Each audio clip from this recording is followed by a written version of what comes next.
पाशी निवारोणी विषय तो त्यांचा झाला नारायण नावडे जनधान माता पिता. प्रस्तुत प्राप्त प्रसंगी प्राप्त स्थळ कीर्तन रूपी सेवेसाठी निवडलेला अभंग. ज्यांनी भंग न पावणाऱ्या विचारांना अभंगामध्ये गुंतवून जगाला तत्वज्ञान शिकवलं असे असणारे आपले वारकरी संप्रदायाची कळस जगद्गुरु जगद्वंदनीय तुकोबराई यांचा सुंदर असा 4 चरणाचा भक्ताची अंतरंगी लक्षणं सांगणारा अभंग आजच्या ह्या कीर्तन रूपी सेवेकरता निवडलेला आहे. विठ्ठल विठ्ठल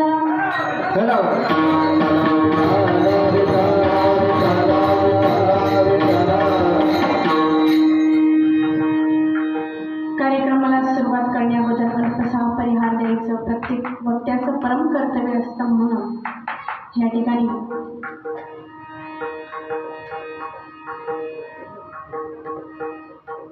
श्री क्षेत्र निमगिरी या ठिकाणी चालू असणारा अखंड हरिनाम सप्ताह ज्याचा कधीही खंड झालेला नाही असा श्रीराम व हनुमान जन्मोत्सवानिमित्त अखंड चालू असणारा हा हरिनाम सप्ताह आणि या सप्ताहातील आजची दुसऱ्या दिवसाची कीर्तनरूपी सेवा माझ्यासारख्या अल्पज्ञानी पामराकडे आलं हे माझं परम भाग्य आहे.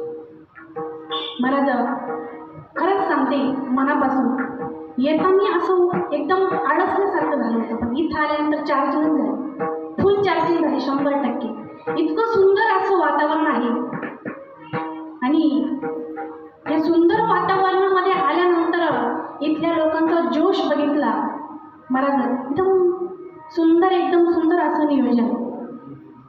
हे नियोजन ज्या ग्रामस्थ मंडळींनी भजनी मंडळांनी केलं त्यांच्यासाठी खरंच टाळ्या वाजवा. खूप छान. त्याचप्रमाणे ह्या ठिकाणी मला साथ संगत करण्यासाठी असणारे हरिभक्तपरायण दिवे महाराज, त्याचप्रमाणे हरिभक्तपरायण अण्णा महाराज आणि हरिभक्तपरायण मोहन महाराज. दादाचं नाव काय बघा. शुद्ध बीजा पोटी फळे रसाळ गोमाटे. मला बीज जर चांगलं असेल ना महाराज, त्यापासून उत्पन्न होणारं जे पीक असतं ना महाराज, ते सुद्धा चांगलं निर्माण होतं. आणि महाराज चांगले संस्कार करणे ही आज काळाची गरज आहे. मुलाच्या हातातील मोबाईल बाजूला ठेवून हातामध्ये पखवाज देणं महाराज, आणि हे कुणाच्याही नशिबात नसतं महाराज. लेकराचं भाग्य म्हणून तो आज त्याच्या बोटामध्ये जादू आहे, सुंदर पखवाज वाजवतोय. हरिभक्तपरायण प्रज्वल महाराज उद्याचा भावी प्रख्यात मृदंगाचार्य आहे. सुंदर असा पखवाज वादन तोही या ठिकाणी मला साथ संगत करतोय. त्याचप्रमाणे माझे गुरुवारी हरिभक्तपरायण भारतजी महाराज नरोडे ते सुद्धा या ठिकाणी उपस्थित राहिले. त्याचप्रमाणे महिला मंडळ आणि सोबदार काका, त्याचप्रमाणे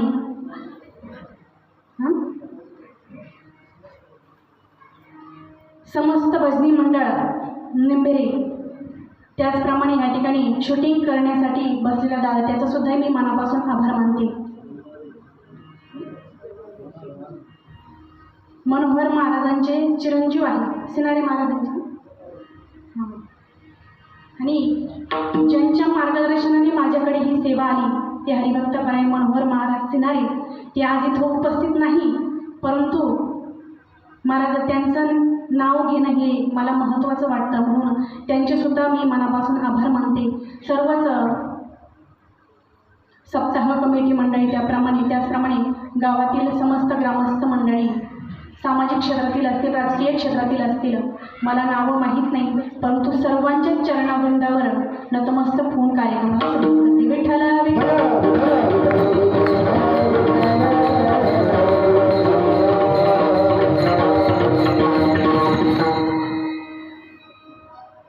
भक्त ऐसे जाणार जे देही उदास. भक्त कसा असावा त्याचं अंतरंगी लक्ष तुकोबराय ह्या अभंगामधून सांगतात की भक्त देहावर उदास असावा त्याला भक्त म्हणावा. मला त्याचा विषयच नारायण झालेला आहे, त्याला कोणत्याही प्रकारची आशा नाही. मनामध्ये आणि मुखामध्ये फक्त भगवान परमात्म्याचं नामचिंतन. ना आवडे जन धन माता पिता. खऱ्या भक्ताचं लक्षण तुकोबराय सांगतात की अशा भक्तांना ना आवडे जन धन माता पिता. महाराज जन आवडू नये ठीक आहे, धन आवडू नये ठीक आहे, परंतु माता पिता आवडू नये असं तुकोबराय का बरं म्हटलं हे पुढे मी तुम्हाला सांगणार आहे. निर्वाणी गोविंद असे मागे पुढे काहीच साकडे पडो नये. ज्याचा विषय नारायण झालेला आहे, ज्याला कोणाशीच घेणं देणं नाही, मग त्याच्या रक्षणासाठी कोण येईल तर साक्षात जगाचा मालक भगवान परमात्मा निर्वाणी गोविंद असे मागे पुढे काहीच साकडे पडू नये. आणि शेवटच्या चरणामध्ये तुकोबराय म्हणतात की जन्माला आल्यापासून मरेपर्यंत आपल्या हातून सत्य कर्म झालं पाहिजे. कोणतं सत्य कर्म झालं पाहिजे. आपलं आचरण जन्माला आल्यानंतर चांगलं पाहिजे, मुखातून चांगलेच शब्द निघाले पाहिजे. आणि सत्य कर्म जर केलं नाही तर तुकोबराय भय दाखवतात. कशाचं? नरकाला जाण्याचा. तुका म्हणे सत्य कर्मा भावेचा ये घातली या भय नरका जाणे असा अभंगाचा सरळ सरळ भावार्थ आहे. विठ्ठला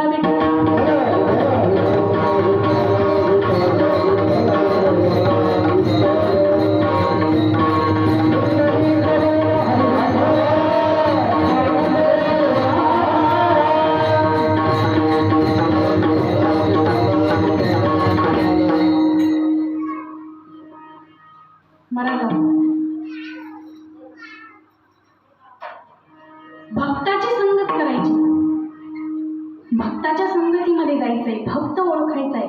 परंतु कशासाठी ओळखायचंय? महाराज संगत नेहमी चांगल्याची करावी. चांगल्या व्यक्तीच्या संगतीमध्ये गेल्यानंतर निश्चितच आपलं हित आपण साध्य करणार आहोत. चांगल्या माणसाची संगत करायचं, चांगल्याच्या संगतीमध्ये जायचं. तुकोबराय सांगतात की संतांची संगत करा. महाराज याची यावत ह्या भूतलावर जन्माला आलेल्या प्रत्येक नरजीवाला असं वाटतं की मी जन्माला आल्यापासून मरेपर्यंत मला देवाने दुःख देऊ नये. कोणाला वाटतं देवाने मला दुःख द्यावं? कोणाला वाटतं? कोणालाच वाटत नाही. महाराज सर्वांना सुखाय रुच्यते. जसं जेवणामध्ये मिठाची गरज आहे, मीठ नसेल तर जेवण बेचव. जेवणात मीठ रुचकर आहे तसं जीवनामध्ये सुख रुचकर आहे. महाराज प्रत्येकाला सुखाची अपेक्षा आहे. कारण महाराज सर्व संत सांगतात आणि वेद देखील सांगतात संताविना प्राप्ती नाही.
प्राप्ती नाही ऐसे वेद देतील ग्वाही.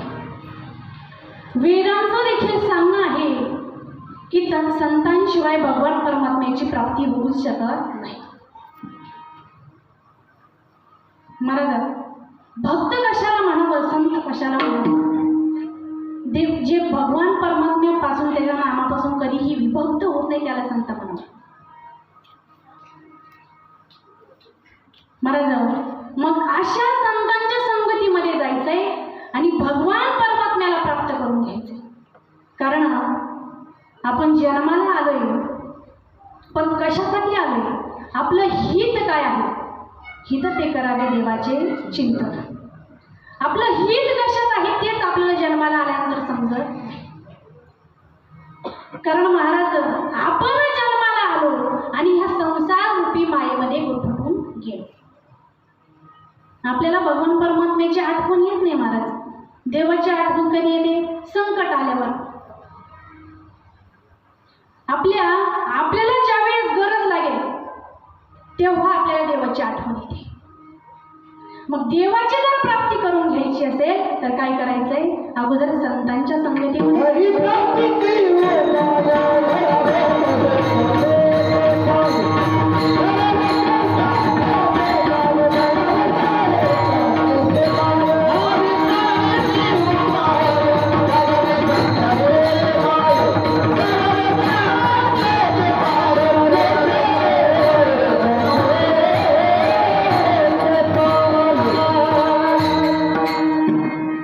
हरिप्राप्तीची उपाय धरावे संतांचे ते पाया. मला संतांचं कामच तसं की मला संतांच्या संगतीमध्ये एकदा का गेला ना महाराज, तो हरिभक्त पारायण झाल्याशिवाय राहत नाही.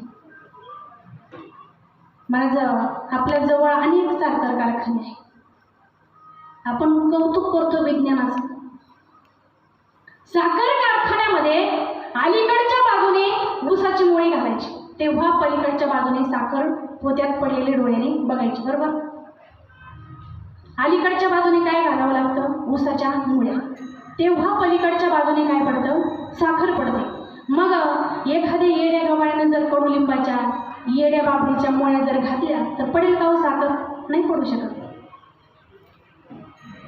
आपण कौतुक करतो विज्ञानाचं. काय विज्ञान पुढे गेले, काय विज्ञानाने प्रगती केली. अलीकडच्या बाजूने ऊसाच्या मुळ्या घालायच्या आणि पलीकडच्या बाजूने साखर पोत्यात पडलेली डोळ्याने बघायची. मला संतांचं विज्ञान हे आताच्या विज्ञानापेक्षा प्रगत झालंय, प्रगतिशील झालंय. संतांच्या साखर कारखान्यामध्ये अलीकडच्या बाजूने दुर्जन घालायचा आणि पलीकडच्या बाजूने सज्जन बाहेर पडलेल्या डोळ्याने बघायचा.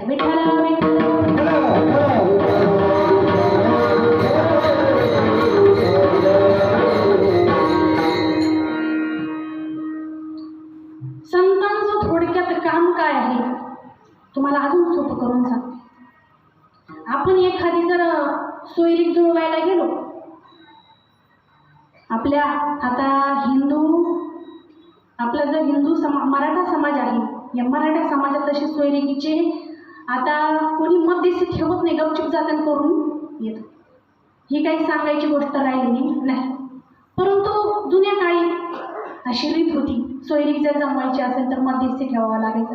मग मध्यस्थ्यामार्फत मग पुढची वार्ता चालायची. संत तसंच काम करतात मध्यस्थीचं.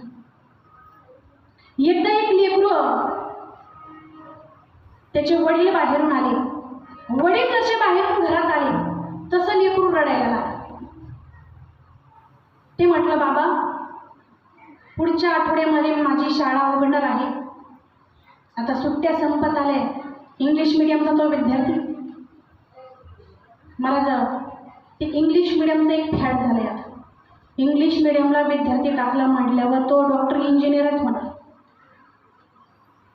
मग तो मुलगा रडायला लागला, बाबा आत्ताच फीचे पैसे माझ्याकडं देऊन टाक. सकाळी मी झोपेत असताना तुम्ही निघून जाता कामावर, मग फीचे पैसे तुम्ही आत्ताच माझ्याकडे देऊन ठेवा. तुम्ही परत सकाळी विसरून जाल. मुलाचा हट्ट चालू होता. वडील थकून भागून घरी दमून आले होते आणि बसलेच होते तर मुलाचा हट्ट चालू झाला होता.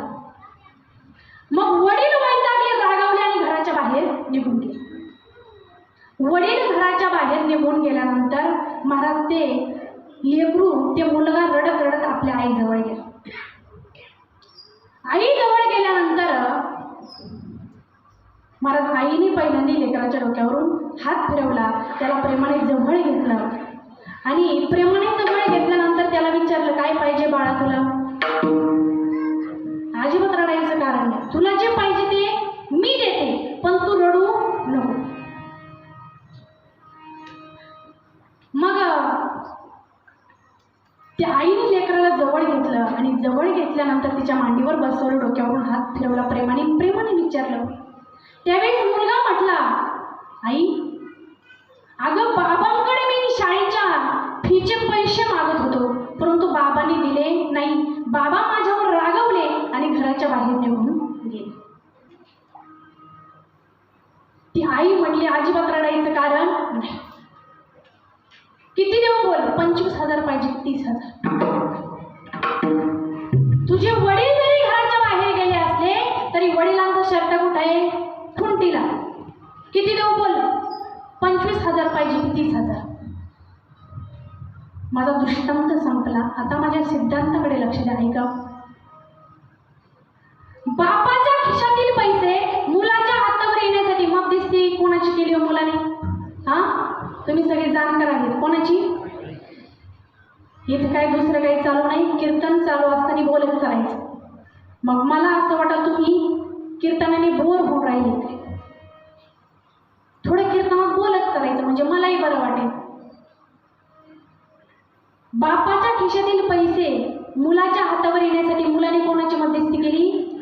आईची मध्यस्थी केली. मग इकडे सुद्धा माझ्या वारकरी संप्रदायामध्ये तसंच आहे.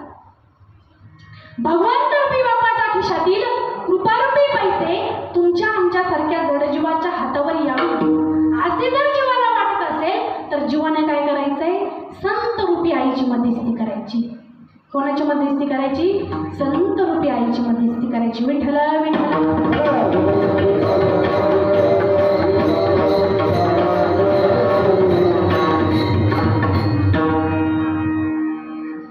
मग ठीक आहे, संतांच्या संगतीमध्ये जायचं.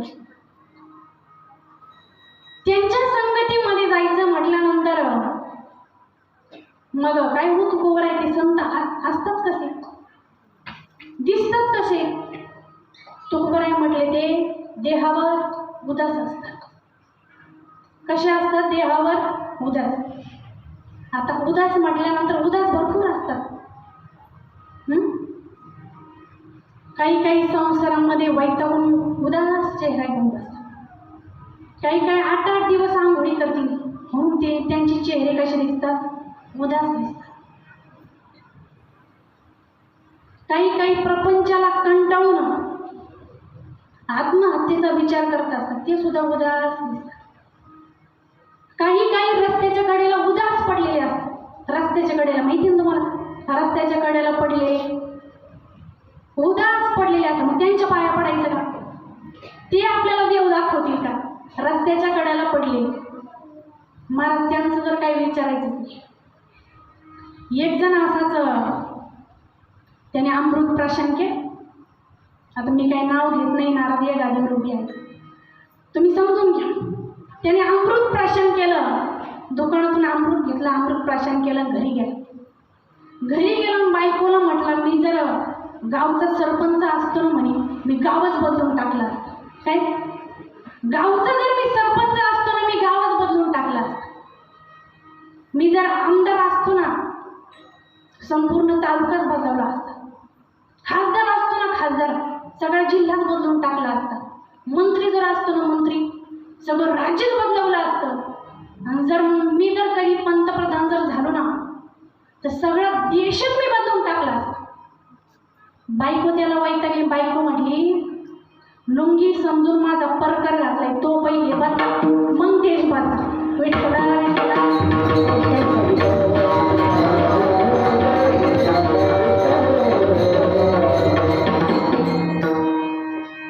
मला आशांच्या पाया पडायचं नाही. उदास म्हणजे कसे हो? भक्ताचं अंतरंगी लक्षण आहे. उदास म्हणजे कसे? महाराज, तुकोबराय एक दिवस भजन करत करत करत घरी गेले आणि भजन करत करत घरी गेल्यानंतर तुकोबरायांची मेहुणी आलेली होती. मेहुणी आले म्हटल्यानंतर मग बहिणीचा थाट काही वेगळाच असतो. मला स्वयंपाक बनलेला होता आणि दोघेही जेवणासाठी बसले, मेहुणी आणि तुकोबराय. दोघेही जेवणासाठी बसल्यानंतर जेवत होते दोघे. तुकोबरायांचं जेवण झालं, त्यांनी पटापटापटा मेहुण्याचा विचार सुद्धा केला. महाराज, मेहुण्याचा विचार न करणं आजच्या कलियुगात फार अवघड आहे महाराज. मेहुण्याचा जर विचार केला नाही तर आपल्याला भाकर भेटणार नाही. यांना घाबरावं लागतंय. त्यांना जर घाबरलं नाही तर आपल्याला भाकर तुकडा मिळणार नाही. एक जण इतका डॅशिंग होता, इतका डॅशिंग, तो महाराज कोणालाच घाबरत नव्हता. अजिबात घाबरायचं कारण नाही. एकदा तो जिल्ह्याच्या कलेक्टरकडे गेला. आत येऊ का असं काहीच विचारलं नाही, डायरेक्ट मध्ये जाऊन बसला. मध्ये जाऊन बसल्यानंतर मग कलेक्टरने विचारलं, काय हो तुम्ही कोणाला घाबरत का बरं नाही? कोणालाही फटकन बोलता, कुठेही डायरेक्टली जाता? त्यावेळी तो म्हटला, माझं आडनाव वाघ आहे. अजिबात घाबरायचं कारण नाही. आडनाव वाघ, वाघाला कोण घाबरतं का? अजिबात घाबरायचं कारण नाही. मग कलेक्टर म्हटला, मग बायकोला का बरं घाबरत? मग तिला घाबरावं लागतं. म्हणजे का बरं? अहो ते असं आहे, तिच्या तिकडचं आडनाव वाघ मारे म्हणून बायकोला घाबरावं लागतं. विठ्ठला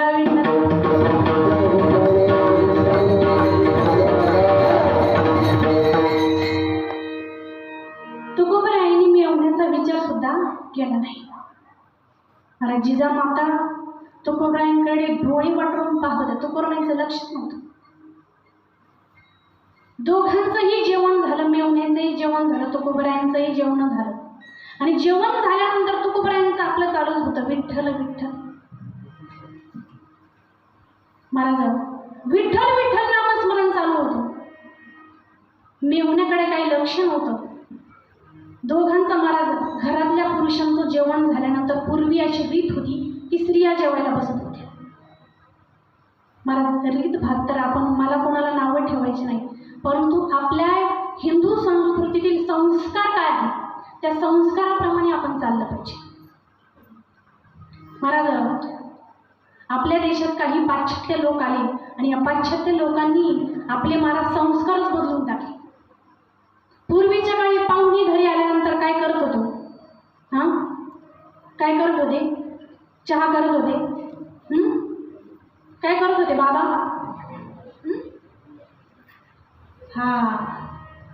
पूर्वी जर पाहुणा घरी आल्यानंतर पहिला गुळाचा खडा तांब्या भरून पाणी देत होते.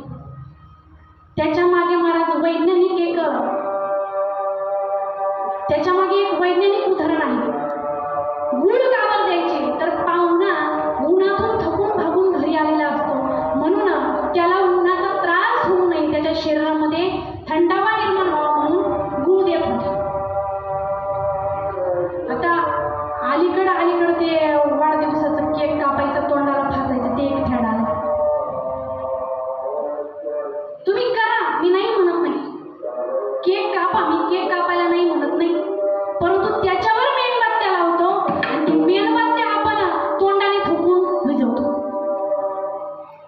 महाराज, अंधार करून सण साजरे करणं ही आपल्या हिंदू धर्माची संस्कृती नाही.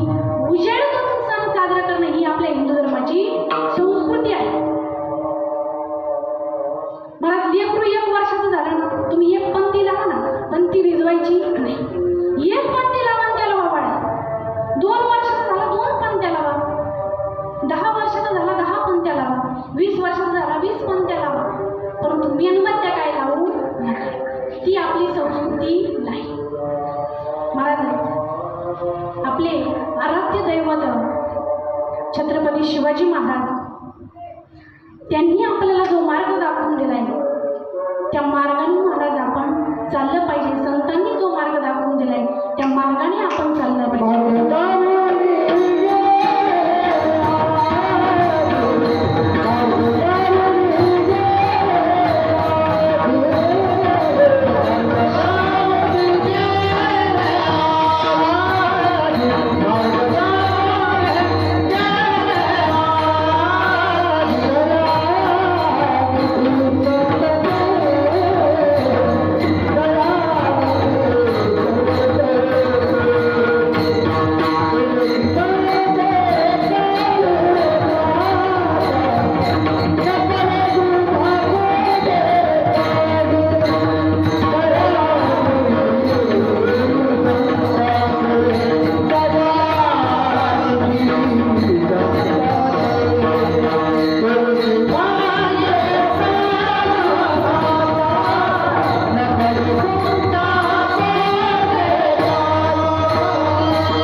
म्हणते चालो जा. मला संतांनी जो मार्ग दाखवून दिलाय ना त्या मार्गाने आपण चाललं पाहिजे, त्या मार्गाने गेलं पाहिजे. संतांनी काय सांगितलंय, जन्माला आल्यानंतर आचरण चांगलं पाहिजे, चांगलं बोललं पाहिजे, गळ्यामध्ये सुंदर तुळशीची माळ घाला आणि कपाळाला गोपीचंदनाचा टिळा लावा. कसा वारकरी दिसतो. तुम्ही गळ्यामध्ये सोन्याचा हार घाला, किती 2 तोळ्याचा, 4 तोळ्याचा, 10 तोळ्याचा सोन्याचा हार घाला महाराज. तो अहंकार दाखवल्याशिवाय राहणार नाही. सोन्याचा हार घातला ना तो अहंकार दाखवल्याशिवाय राहणार नाही. परंतु तुम्ही गळ्याला सुंदर असा, गळ्यामध्ये सुंदर अशी तुळशीची माळ घाला आणि कपाळाला सुंदर असा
गळ्यामध्ये सोन्याचा हार घाला, अहंकार गाजवल्याशिवाय राहणार नाही.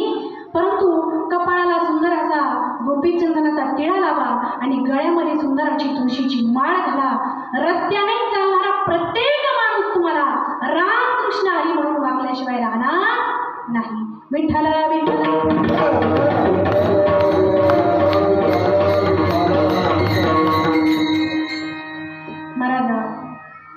हे आपले संस्कार आहे, ही आपली संस्कृती आहे. म्हणून पुरुषांचं जेवण झालं आणि जिजामाता जेवण्यासाठी बसल्या. पहिला घास घेतला, पहिला घास आळणी लागला. त्यांना असं वाटलं माझ्या तोंडाची चव बदलली असेल म्हणून दुसरा घास घेतला, दुसराही आळणी लागला. जिजाबाईंना आता तर प्रचंड राग आला. जेवणाला बसले, माझ्या भावाच्या अगोदर हात धुवून टाकला, भावाचा विचार केला नाही, इथपर्यंत ठीक आहे. परंतु जेवण आळणी होतं हे सांगायचं काम नव्हतं. जिजाबाईंना राग आला. ताड ताड ताड ताड ताड ताड पावलं टाकीत, अशीच ताड ताड पावलं टाकीत जिजामाता त्या तुकोबरायांजवळ गेल्या. म्हटल्या काय हो. तुकोबरायांचं लक्ष नव्हतं. जिजामाता परत मोठीने ओरडल्या. असं हलवलं तुकोबरायांना.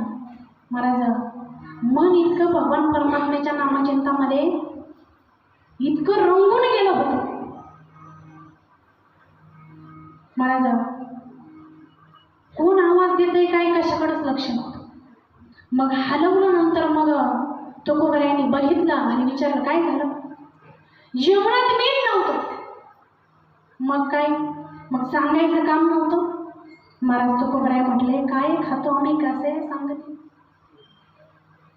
महाराज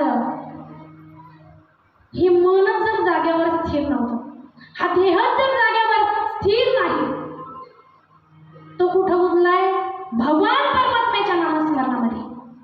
हा देहच महाराज उदास झाला. काय खातो काय करतो याच्यावर लक्ष नाही. याला म्हणावं देहावर उदास.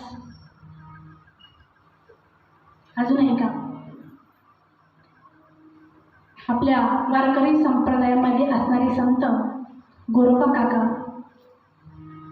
गोरोबा काका त्यांचं काम होतं चिखल तोडवायचा, नदीवरून चिखल आणायचा, माती आणायची, माती आणल्यानंतर त्याचा चिखल करायचा, तो चिखल तोडवायचा, मडकी घडवायची, ती बाजारात नेऊन विकायची. परंतु याच्याबरोबर त्यांचं एक अजूनही काम चालू होतं. कामामध्ये काम काही म्हणा राम राम. मला जन्माला आल्यापासून मरेपर्यंत या मुखातून अखंड नामस्मरण झालं पाहिजे. आणि या मुखाने जर नाम घेतलं नाही ना महाराज, कबीरदास महाराज अशा माणसाला काय म्हणतात? मूर्ख. ज्याच्या मुखातून भगवान परमात्म्याचं नाम निघत नाही अशा माणसाला कबीरदास महाराज काय म्हणतात? मूर्ख आहे. हे मन मूर्ख कब तक जग में जीवन व्यर्थ गवाएगा, राम नाम नहीं गावेगा, राम नाम नहीं गावेगा, अंत समय पछतावेगा, अंत समय पछतावेगा. राजा राम राम राम सीता राम राम राम, राजा राम राम राम सीता राम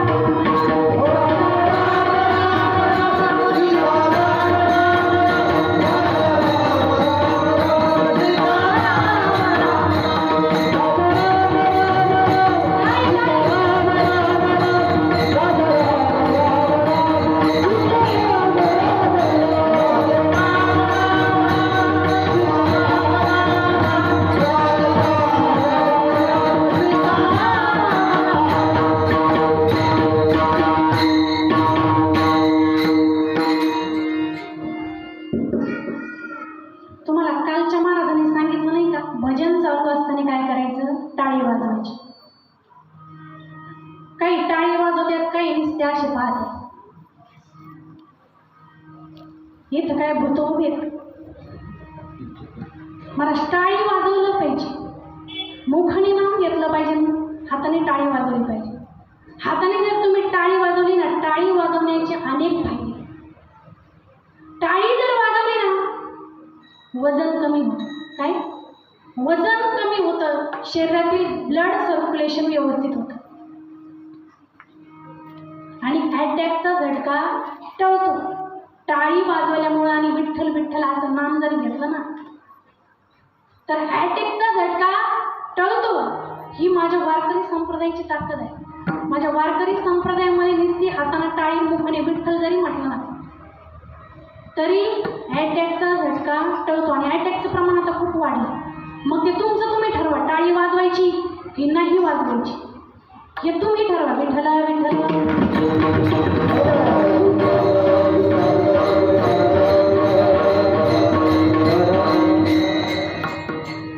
महाराज, टाळी वाजवल्यानंतर पुण्य वाढतं. कमीत कमी ह्या धर्ममंडपामध्ये तरी एवढं पुण्य तुम्ही घरी घेऊन जा. मुखाने नाम आणि हाताने टाळी वाजवा. महाराज, जन्माला आल्यानंतर कितीही संपत्ती कमवा, मेल्यानंतर शेवटी काय राहतं? शून्य. काहीच सोबत घेऊन जाऊ शकत नाही. कितीही कमवा तुम्ही, शेवटी शून्य राहतो. फक्त आपल्यासोबत येतं ते आपण केलेलं, आपण कमावलेलं चांगलं पुण्य, तेवढं मात्र आपल्यासोबत येतं. विठ्ठल विठ्ठल.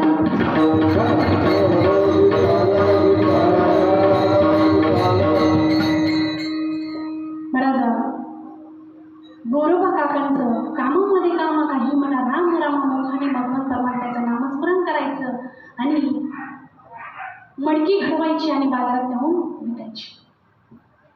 सगळ्यांना प्रसंग माहीत आहे, परंतु उदास भक्ताचं मी तुम्हाला उदाहरण सांगते. पत्नी पाण्याला चालली आणि पाण्याला चालल्यानंतर पत्नी सांगून गेली, छोटं बाळ आहे, लहान बाळ आहे, मी पाण्याला चालली, बाळाकडे लक्ष राहू द्या. महाराज, पत्नी पाण्याला निघून गेली, बाळ रडायला लागलं आणि साहजिकच आहे महाराज, आई नसल्यानंतर लेकरू कोणाकडे जाणार? वडिलांकडे, बरोबर. ते लेकरू रडायला लागलं आणि रडत महाराज त्या ठिकाणी चिखलाच्या आळ्याजवळ आलं. चिखलाच्या आळ्याजवळ लेकरू आलं, पहिला हात चिखलामध्ये टाकला. डोळ्यासमोर प्रसंग आहे महाराज. पहिला हात चिखलात टाकला चिखल चिवट होता, हात अडकला गेला. दुसरा हात चिखलात टाकला, दुसराही हात अडकला गेला. बघता बघता बाळ चिखलाच्या आळ्यात आलं आणि महाराज गोरोबा काका चिखल तुडवता तुडवता स्वतःच्या पुढच्या मुलाला सुद्धा चिखलाबरोबर तुडवू लागले. मुखाने भगवान परमात्म्याचं नामस्मरण चालू होतं, हाताने चिपळ्या वाजवत होते आणि महाराज डोळे बंद होते. विठ्ठल विठ्ठल विठ्ठल असं नामस्मरण चालू होतं आणि चिखल तुडवत होते.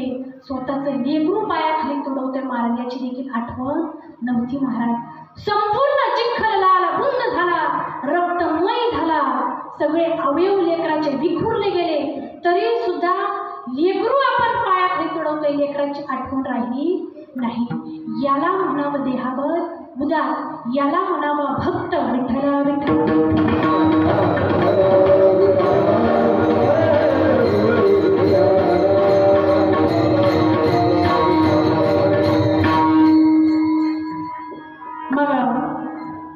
अशा संतांच्या संगतीमध्ये जायचं, अशा भक्ताच्या संगतीमध्ये जायचं. त्या भक्ताचं अंतरंगी लक्षण तो कोणत्या अभंगाच्या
महाराज त्यांना कोणत्याही प्रकारच्या आशा नाही.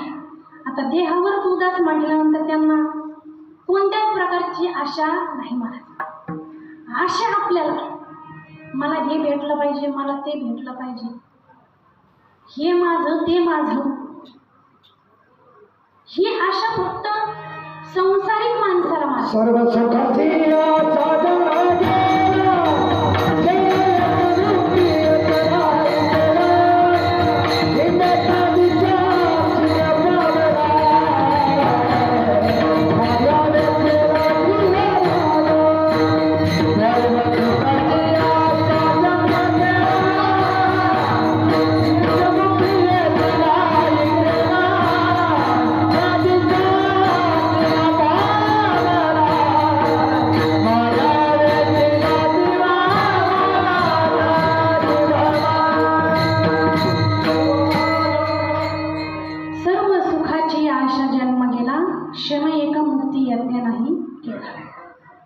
महाराज, हा देश नाशिवंत आहे.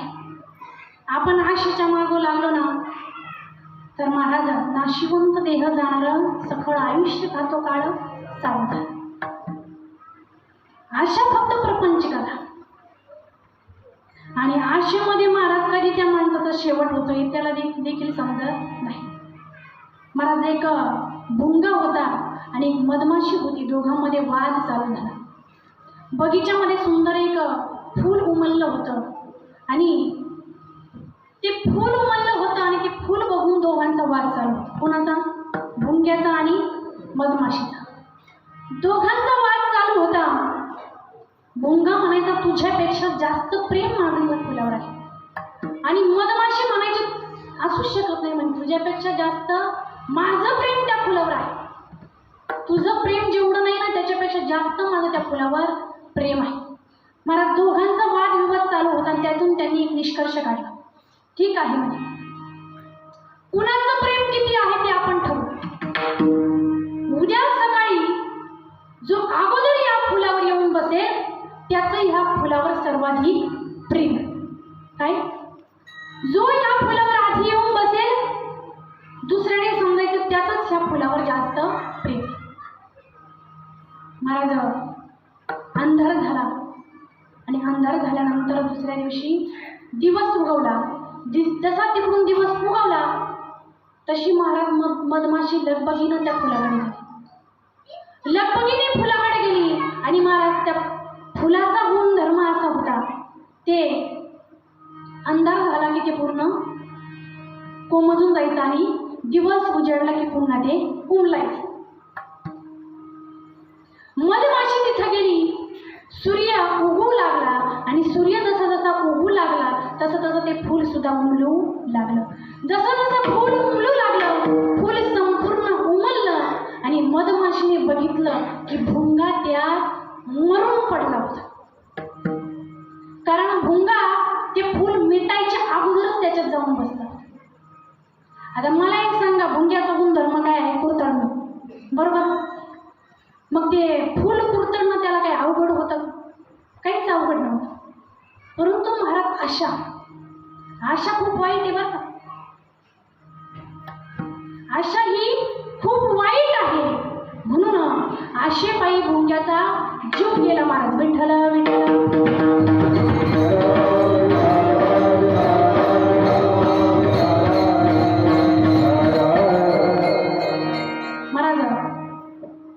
अशी आशा संतांना नाही. आशा फक्त प्रपंचिकाला. प्रपंचिक हे माझं ते माझं म्हणतो. संत माझं कोणाला म्हणतात? भगवान परमात्म्याला. भगवान परमात्म्याच्या चरणी संत सुखाची अपेक्षा करतात. त्याच ठिकाणी सर्व सुख आहे. आपुला तो एक देव करून घ्यावा तेने विना जीवा सुख नाही. त्याच्याच पायी सर्वाधिक सुख आहे. सुखरूप ऐसा तुझा कोणा सांगे माझ्या पांडुरंगा साधिका. त्याच्याशिवाय दुसरा सुखी कोणी नाही. मग महाराज, संतांना आशा नाही. कारण संतांना आशा का बरं नाही? कारण त्यांचा विषय कसा झालाय? नारायण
त्यांचा विषयच नारायण नाही महाराज.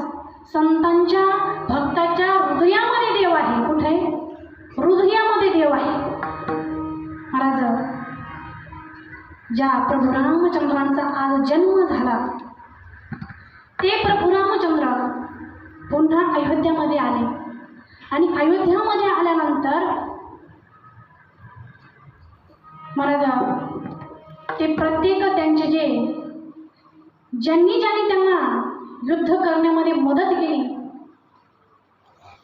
रामायणामध्ये रामाला ज्यांनी मदत केली महाराज, प्रभू रामचंद्र सगळ्यांना आभूषण प्रत्येकाला बक्षीस देऊ लागले.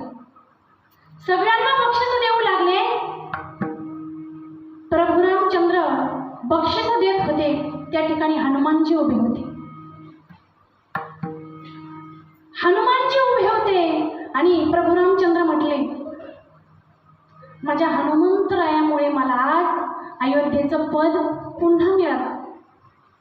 लंकेचं पद विभीषणाला मिळालं हे कुणामुळे? हनुमानजीमुळे. परंतु माझ्या मारुतीरायाला, माझ्या हनुमानजीला कोणतंच पद दिलं नाही, असं दुःख व्यक्त करत होते प्रभू रामचंद्र. परंतु हनुमानजी म्हटले, देवा अहो तुमचे दोन्ही चरण कमल पद त्याची मला सेवा करायला मिळते, याच्यापेक्षा दुसरं कोणतं पद पाहिजे मला? हनुमानजीला काय दिलं नाही म्हणून सीता मातेनं काय केलं? गळातील सुंदर असं मोत्याचं आभूषण काढलं आणि मारुतीरायाच्या गळ्यात घातलं. मारुतीरायाच्या गळ्यात घातलं आणि मारुतीराया बाहेर गेले आणि बाहेर गेल्यानंतर ते आभूषण असं बघू लागले. ते असं हातात घेतलं आणि पाहू लागले. महाराज प्रत्येक मोत्याचा मणी त्या आभूषणाचा दाताने फोडत होते आणि असं बघत होते. प्रत्येक मणी फोडायचे पाहिजे. महाराज एकाने जाऊन सांगितलं, म्हणे अहो माता मैया, तुम्ही जो त्या मारुतीरायांना हार दिला, एवढ्या प्रेमाने हार दिला, पण ते बघा एक एक मणी दाताने फोडून पाहू राहिले. काय प्रकार चाललाय? म्हणून सीता मैया महाराज मारुतीरायांना बोलावलं. मारुतीरायांचा प्रकार चालू होता. प्रत्येक मणी फोडायचा, असा हातावर घेऊन बघायचा आणि खाली टाकून द्यायचा. सीतामैयाला राग आला आणि रागाच्या भरात सीतामैया म्हटला, अरे मारुते, अरे एवढे प्रेमाने मी हार दिला आणि तू असा फोडून टाकतोय आणि फोडून त्या मण्यामध्ये तू बघतो काय? हनुमानजी म्हटले, मैया याच्यामध्ये मी माझा राम शोधतोय, माझा राम, माझे प्रभू मी या हारामध्ये शोधतोय. ज्याच्यामध्ये माझा देव नाही, ज्याच्यामध्ये माझे प्रभू नाही, त्या आभूषणाची मला गरज नाही. सीतामैया रागात म्हटले, अरे त्या आभूषणामध्ये देव बघतोय तू? अरे तुझ्यात तरी प्रभू आहेत का? तुझ्यात तरी राम आहे का? महाराज मारुतीरायाने महाराज असे छातीमध्ये नख घातले आणि छाती फाडली. महाराज आपल्याला साधा चटका जरी बसला तरी आपण किती गोंगाट करतो, किती त्रास सहन होतो आपल्याला, किती त्रास होतो आपल्याला. महाराज मारुतीरायाने डायरेक्ट छाती फाडली आणि सीतामाईला सांगितलं, मैया फक्त प्रभू नाही, तुम्ही सुद्धा जोडीनं माझ्या हृदयामध्ये आहे. श्रीराम जानकी बैठे मेरे सीने, श्रीराम जानकी बैठे मेरे सीने में. मैया फक्त तुम्ही प्रभू माझी एकटी नाही, तुम्ही सुद्धा जोडीनं दोघं सुद्धा कुठे माझ्या हृदयात आहे. संतांचा विषय महाराज नारायण नाही, तर संतांच्या हृदयामध्ये सुद्धा देव आहे, नारायण आहे, प्रभू रामचंद्र आहे. अशा संतांना महाराज जन नको. आता जन ठीक आहे, जन घोड्यावर बसू, मराठीत म्हणे घोड्यावर बसू देत नाही, पायी चालू देत नाही. आपली वेळ संपत आली नाही तर तुम्हाला मी सांगितलं असतं, जनही आवडत नाही आणि धनही आवडत नाही. धन सुद्धा आवडत नाही. अहो धन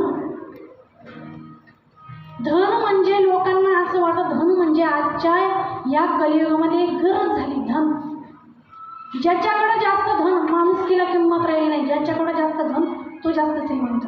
संतांना धनाची काही घेणं देणं नाही. महाराज एकेकाळी जोग बाबांच्या महाराज संस्थेचं अध्यक्षपद मारुती बुवा गुरव यांच्याकडे होतं. मारुती बुवा गुरव यांना शॉर्टकटमध्ये सांगते बरं का, मारुती बुवा गुरव यांना जोग बाबांच्या शताब्दी सोहळ्यानिमित्त सप्ताह करायचा होता. आणि सप्ताहाच्या देणगीसाठी मारुती बुवा पुण्याला फुलटेकडीला एका त्या काळी संस्थेची संलग्न व्यापारी होते त्यांच्याकडे देणगीसाठी गेले. आणि देणगीसाठी गेल्यानंतर त्या ठिकाणी जाऊन बसले. 2 तास झाले. व्यापाऱ्याचं काही लक्ष नव्हतं. व्यापारी मारुती बुवांच्या समोरून निघून गेला. त्यांनी काही मारुती बुवांकडे लक्ष दिलं नाही. मारुती बुवा उठले. महाराज संत इतके नम्र असताना महाराज, आणि संतांचा गुणधर्म आहे जो नम्र असतो ना महाराज, नम्र झाला होता त्याने कोंडिले आनंद. तोच भगवान परमात्म्याला मिळू शकतो. कोण? ज्याच्या अंगी नम्रता आहे तो. महाराज मारुती बुवा काहीच बोलले नाही आणि नम्रपणे त्या ठिकाणाहून निघून गेले आणि संस्थेमध्ये आले. ज्या दिवशी, ज्या तारखेला, ज्या तिथीला, ज्या वाराला सप्ताह व्हायचा होता तो झाला. आणि सप्ताह झाल्यानंतर तो व्यापारी 2 महिन्यांनी मारुती बुवांच्या दारात उभा होता. मारुती बुवांनी व्यापाऱ्याला बघितलं. शेठजी या ना. मारुती बुवा होते. नम्रता अंगी गुण होता. अशा एखाद्या माणसाने जर आपल्याला भाव दिला नसता त्याला आपण दारात सुद्धा उभं केलं नसतं. हा आपला गुणधर्म आहे. विठ्ठल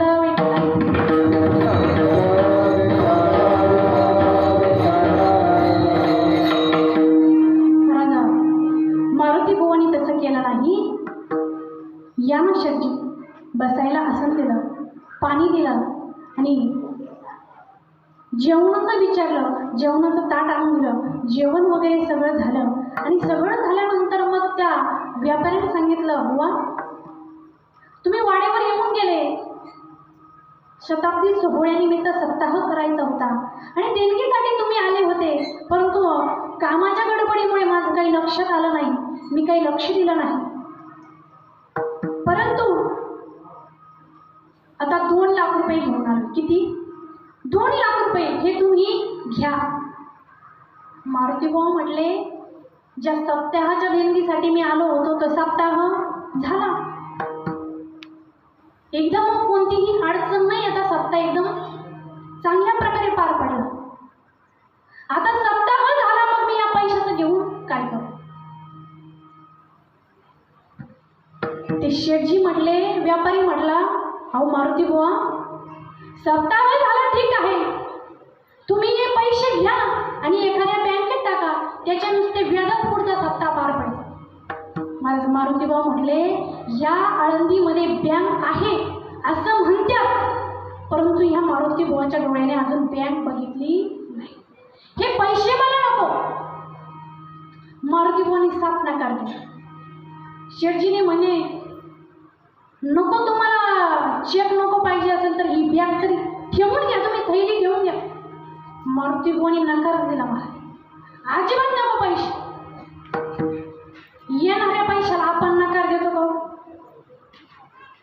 आपले नसले तरी आपण म्हणतो हा हे माझेच आहे, लगेच पेटीत ठेवून देतो. मारुती बुवांनी सांगितलं, मला पैशाची गरज नाही.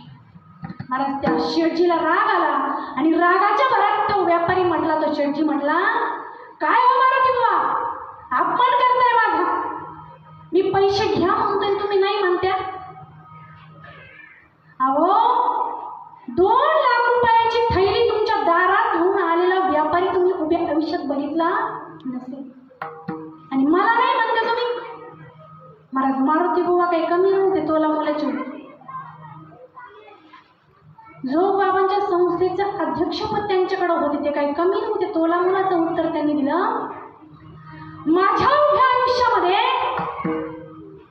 2 लाख रुपयाची थैली घेऊन आलेला व्यापारी मी बघितला नाही, परंतु तुमच्या आयुष्यामध्ये दाराशी आले 2 लाख रुपये नाही म्हणणारा निष्ठावंत वारकरी तुम्ही कधी बघितलेला नसेल. विठ्ठल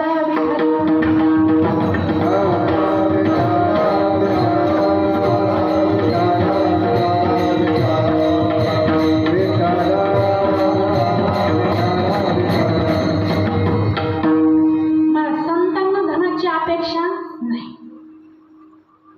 जन आवडू नये, धन आवडू नये. माता पिता ज्या आईने आपल्याला जन्म दिला आणि ज्या बापाने आपल्याला लहानाचं मोठं केलं, त्या जन्मदात्या आई वडिलांची सेवा करून पुंडलिकाने देवाला 28 युगांपासून विटेवर उभं केलंय. आणि ते आई वडील आवडू नये. महाराज, आई आणि वडिलांविषयी अनेक कीर्तनकारांनी तुम्हाला सांगितलं असेल, परंतु मी शॉर्टकटमध्ये सांगून जाते.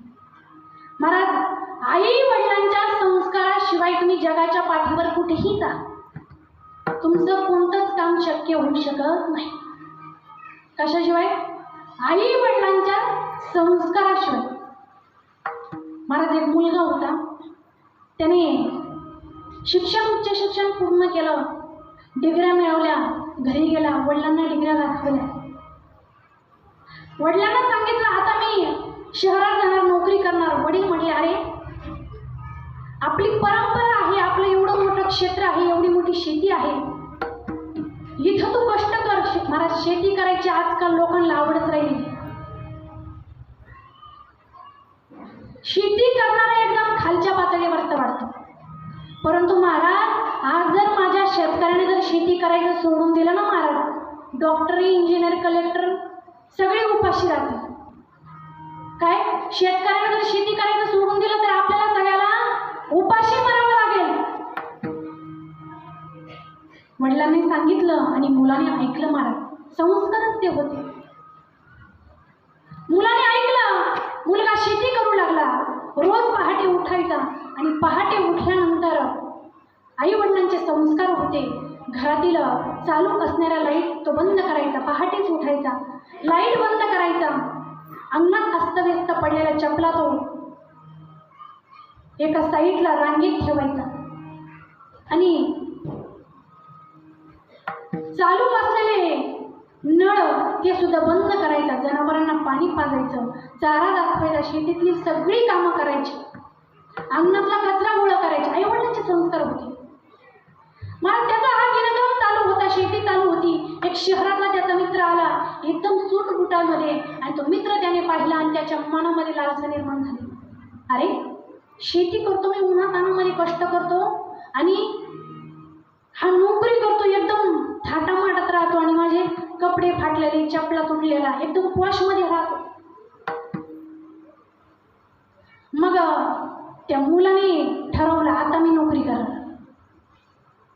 वडिलांना सांगितलं, बाबा आता काही माझ्याच्यानं शेती होणार नाही, मला नोकरी करायची.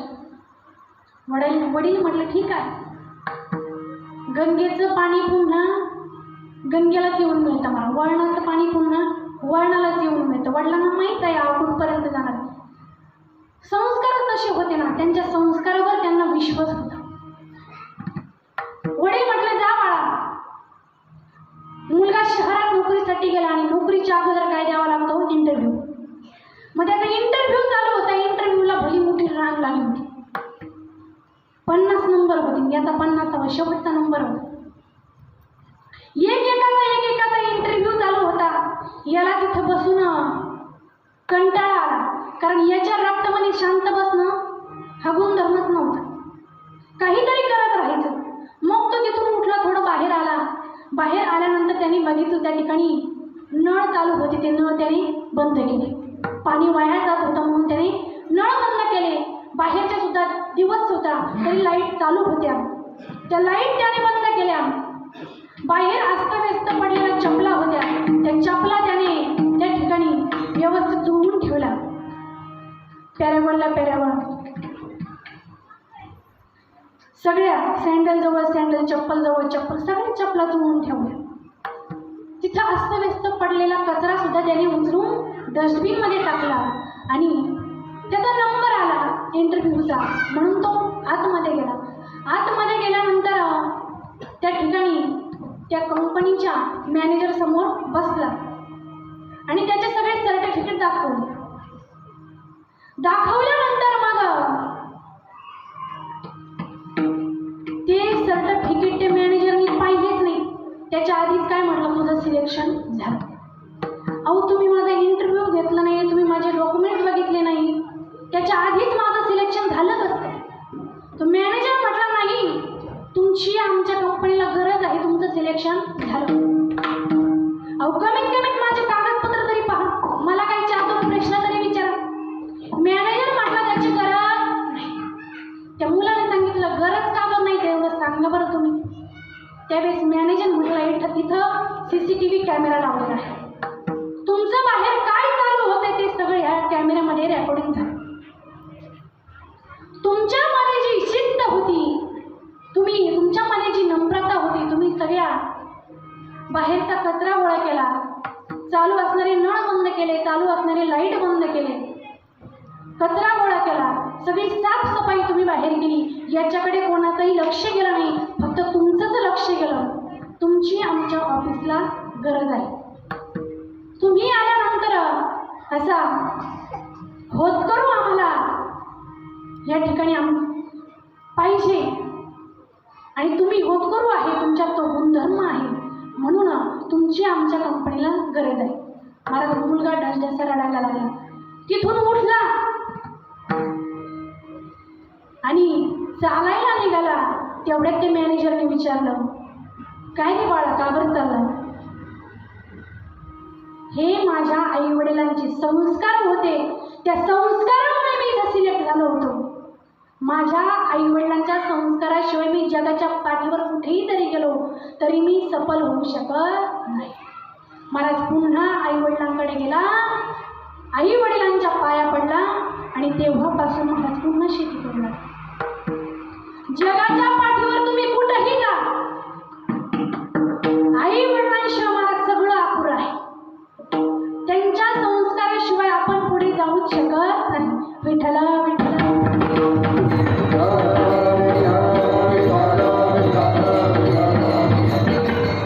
इतके आई वडील आपल्यावर प्रेम करतात, मग तुकोबरे ते आई वडील आवडू नये. आईने जन्म दिला, बापाने लहानाचं मोठं केलं, ते आई वडील आवडू नये. परंतु भगवान परमात्म्याच्या भक्तीमध्ये जे खंड पाडतात ते आई वडील आवडू नये. हिरण्यकश्यपूसारखा बाप आवडू नये आणि काही सारखी आई आवडू नये. ना आवडे जन धन माता पिता. मग तुकोबरे जन आवडू नये, धन आवडू नये, माता पिता आवडू नये. मग तुमच्यावर जर संकट आलं आणि मग संकट आल्यानंतर तुमच्यासाठी धावून कोणी? तुकोबरे म्हटले अभंगाचं 3रं चरण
पाटील आपल्या संघटनेत